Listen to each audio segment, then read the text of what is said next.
This is ABC 7 Los Angeles. 60% of American adults have gum disease. The American Dental Association says most people would rather risk losing a tooth than get gum surgery. But as health specialist Denise Dodor reports, a new FDA-cleared laser alternative may get more people into the dentist chair. How are you doing, Linda? You feeling anything? Good. Today, Linda Drexler is doing great. Yes, she has gum disease, but at least she doesn't have to go under the knife. She's taking advantage of a newly approved laser, which means no cutting, no stitches, and hardly any downtime. So the patient is back to their daily routine, back to work right away. They can come in on their lunch hour and resume their daily activities. Gum disease is when the gum and bone erode and teeth become loose in their sockets. I was losing bone, and I did not know that either because of, this gum disease. Lynette Little is one of 100 million Americans who has gum disease. Symptoms include bad breath, red or swollen gums, bleeding when flossing or brushing, and a change in the way your teeth fit together. Left untreated, the bacteria in the mouth can travel through the bloodstream and cause heart attack and stroke. It's even linked to premature deliveries. Each year, 30,000 of us undergo painful gum amputations to treat it. But now many dentists are offering laser periodontal therapy. This procedure does for dentistry what LASIK has done for people with eye problems. Periolase selectively destroys diseased tissue and heals as it treats. Dentists say it also helps promote bone growth. The best part for patients is the ease and convenience. In the new way, you can walk out the door, and it's like you just came to the dentist's office for a checkup. I mean, it was just such a breeze. And with this new laser treatment, it's less likely that a reinfection will occur. In Sherman Oaks, Denise Dodor, ABC 7 Eyewitness News. With the vast majority of the population having some form of gum disease, it's not surprising that dentists commonly recommend periodontal treatment to their patients. Deep pockets, especially with bone loss, requires immediate attention. Common recommendations by dentists include deep cleaning, scaling and root planing, and gum surgery. Statistics by multiple dental resources report that only about 4% of patients needing gum surgery actually follow through with treatment, usually because of fear. People are concerned about, if not downright scared, of conventional treatment options, and they're looking for an alternative. As featured on news channels and newspapers, periodicals, and dental journals around the country, specially trained laser dentists are providing the no-cut, no-sew, no-fear laser alternative for the treatment of periodontal disease. Using the Millennium Dental Technologies Periolase MVP7 dental laser, they successfully and comfortably treat patients with periodontitis so they are able to quickly return to their daily routine. So many people need help, and they're looking for a better way, especially because it's not just about your teeth anymore. People with periodontitis are at increased risk for heart disease, stroke, complications with diabetes, and spontaneous preterm births, to name a few. Laser-assisted new attachment procedure, or LANAP, is quickly becoming the gold standard for the treatment of gum disease.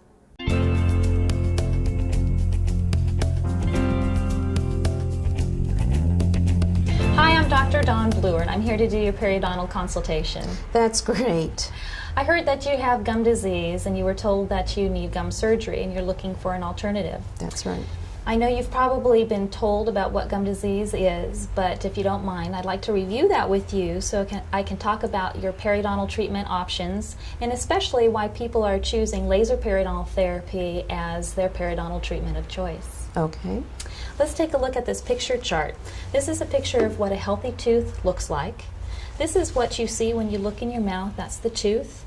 This is the root. This is the bone, and the gum lays over the bone and attaches to the tooth just above the bone level. Between the gum and the tooth is a pocket or a space. We measure that using a ruler.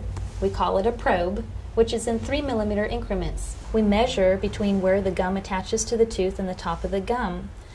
In a healthy situation, those pockets are very shallow. Really, we'd like to see them at 3 millimeters or less. In this picture, we have a healthy 2 millimeter pocket. What happens is the bacteria that's naturally in our mouth sticks to the teeth and lives off of the food that we eat, producing this white filmy stuff. That's called plaque. Plaque is soft, we can brush it and floss it away, but we're only human and we're going to miss some of it. The stuff that we miss is usually down below the gum line and in hard to reach areas. What happens is the bacteria that live inside of the plaque irritate the gums, and the gums get a little bit puffy or inflamed. And what we have is some surface inflammation. This is called gingivitis. Most people have some inflammation or gingivitis going on somewhere, if not everywhere, in their mouth by the time 6 months rolls around since their last cleaning. That's why we recommend that people with gingivitis get their teeth cleaned twice a year. What happens if plaque sits there for long enough, eventually it turns hard into barnacles of calculus or tartar, same thing. Now the bacteria that live inside those barnacles will eventually destroy the attachment between the gum and the tooth, opening up a deeper than normal space or pocket. In this picture we see a 5mm pocket, allowing the bacteria to then start attacking the bone too. When we have attachment loss and bone loss, this is called periodontitis. This is no longer a surface problem, it's a problem going on down below the gum line, deep below the surface. And so a regular surface cleaning really doesn't do the trick. It's just the tip of the iceberg. Now the problem with deep pockets is they're harder to keep clean than the shallow pockets are. In this picture we have a 6mm pocket and more bone loss. Now the issue here is if we have a 6mm pocket and the gum started up here, and we have 2 millimeters of damage at the surface, we really have about 8 millimeters of attachment loss.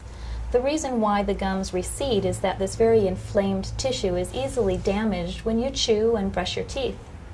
In this picture, we have an 8mm pocket, a lot of bone loss, and a whole lot of recession here.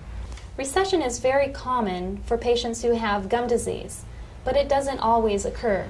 The big concern with periodontitis is as the pocket gets deeper and you lose more bone around the tooth can actually become loose and you can lose a tooth or teeth as a result of the disease. Let's take a look at this picture while we're talking about some of your treatment options for periodontal disease. Basically, we have 3. Conventional periodontal treatment includes scaling and root planing, otherwise known as deep cleaning, osteosurgery, otherwise known as gum surgery, and laser periodontal therapy, otherwise known as LANAP, or Laser-Assisted New Attachment Procedure, the first and only university-researched and FDA-approved laser periodontal treatment, requiring a specific laser and patented protocol to achieve it. Okay. Let's start with scaling and root planing. Basically, with scaling and root planing, it is a deep, aggressive cleaning. You're numb during the procedure so that we can get down to the bottom of the pocket and do a real thorough job cleaning the tooth.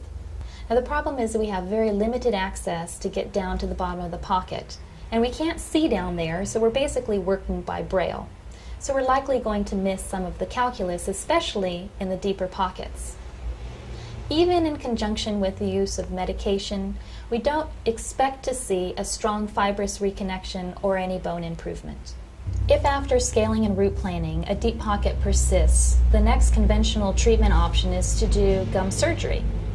Basically, if we still have a 6mm pocket and we cut the gum here and take this piece away, we've left about a 2mm pocket behind. The goal of gum surgery is to create shallow pockets with the hope that we can slow the progression of the disease process. Basically, it's the intentional reduction of the height of the gum, which doesn't look pretty and leaves the root sensitive to temperature and more prone to getting cavities.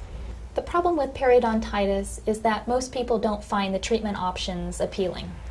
And unfortunately, there is no cure. Even the laser isn't a magic wand.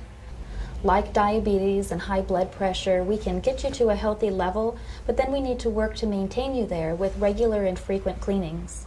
Once a periodontal patient, always a periodontal patient. You can be treated, but it requires maintenance to keep you at a healthy level.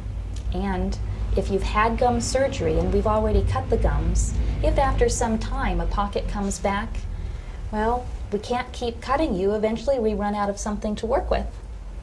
Now, the difference between gum surgery and laser periodontal therapy is basically the difference between treatment by amputation versus treatment by regeneration. With laser periodontal therapy, there is no intentional reduction of the height of the gum. Now, we use the laser initially between the gum and the tooth to kill bacteria inside of the pocket, which, remember, is the source of the problem. It also affects the calculus, so it's easier to remove. And we're removing this diseased lining on the inside of the pocket. without damaging the healthy fibers that live underneath. The laser can see the difference between healthy tissue and diseased tissue, and it can see where the bacteria is and specifically kills those as well. Now we have better access to get into the pocket and do a better job removing the calculus from the surface of the tooth. We use ultrasonic instruments that vibrate the calculus off the surface of the tooth and flush it out with antibacterial irrigation. We then use the laser on a different setting, killing bacteria again, and creating my super duper blood clot, or what I like to call my biological band-aid, that keeps high concentrations of bacteria and debris out of the area. Now this seals the gum up against the tooth. We haven't killed every microbe of bacteria forever, and we haven't sealed the gum up against the tooth forever, but we've created a clean, disinfected, closed, and stable environment for the body to be able to kick in its own natural defenses.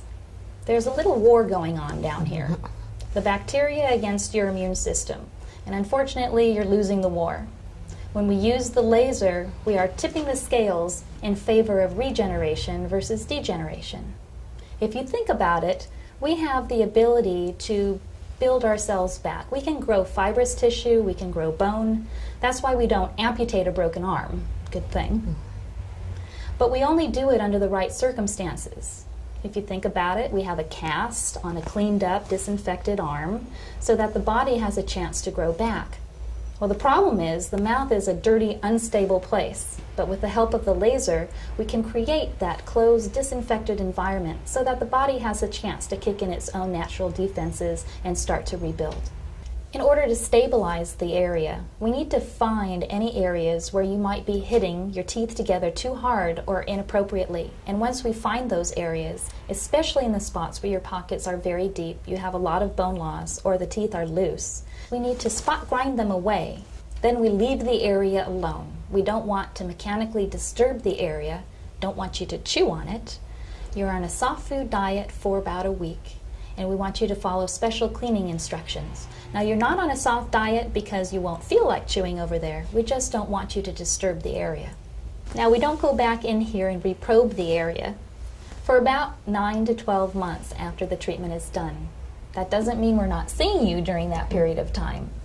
After everything is done, we'd like to see you back a month after for surface cleaning and to reevaluate the healing. And then it is the recommendation, standard recommendation for periodontal patients, that you have your teeth cleaned every 3 months to keep yourself healthy and maintained. It's the best insurance policy that you could give yourself, because we don't want to have plaque and calculus and the bacteria that live inside it start to destroy these new attachments that are starting to form in the pocket. They are more easily destroyed than what you had when your teeth and your gums were healthy. Now, we can't grow everything back that you had before, but we are consistently finding new fibrous attachment and improvement in bone quality, if not quantity. We just can't guarantee how much and where. We do routinely see pocket depths reduced by about half. And by comparison with conventional periodontal treatment, we see patients with less pain, bleeding, swelling, less reduction of the tissue height, less downtime, less recovery time, and a much greater overall patient satisfaction, and, if I might add, much greater doctor satisfaction, providing a very effective and wonderful treatment to the many patients who need it. Do you treat the whole mouth at once? We can treat the whole mouth at once, or we can treat you in halves, where we treat the right side, and then quickly thereafter treat the left side, and a week after that make sure everything is healing well. A month after everything is done, we want to see you for a surface cleaning and to make sure that everything is healing properly. And then you're here for your regular 3-month cleanings indefinitely to make sure things are under control. Is this going to hurt? Well, during the procedure you're numb, so you're not going to have any pain. After the procedure is done, you'll feel like, yeah, I had work done today, but you're not in agonizing pain. Usually an over-the-counter pain medication will keep you comfortable. Certainly, by comparison to conventional gum surgery, patients are surprised and very pleased. Are some people more prone to get gum disease? Yes, even though the direct cause of periodontitis is a bacterial infection, how you react to the presence of that bacteria is influenced by many other factors. There's a strong hereditary link to periodontitis. It may run in your family. Things like overall health, nutrition, stress levels, smoking, history of dental care or lack thereof, all play a part in how you respond to periodontal disease. Does this cost more than regular gum surgery? Typically, no. The costs are about comparable to conventional gum surgery, sometimes even less, considering that oftentimes scaling and root planing needs to be done prior to gum surgery and needs to be paid for, whereas with laser periodontal therapy, we don't require scaling and root planing to be done first. Does my insurance cover any of this? Typically, we can get some insurance benefits towards this procedure. We'll just have to look at the details of your plan and we'll let you know. My gums don't bleed, my breath doesn't smell, and I can smile without embarrassment. My teeth have never felt better. Your laser surgery put me on the fast track to a better life of healthy teeth.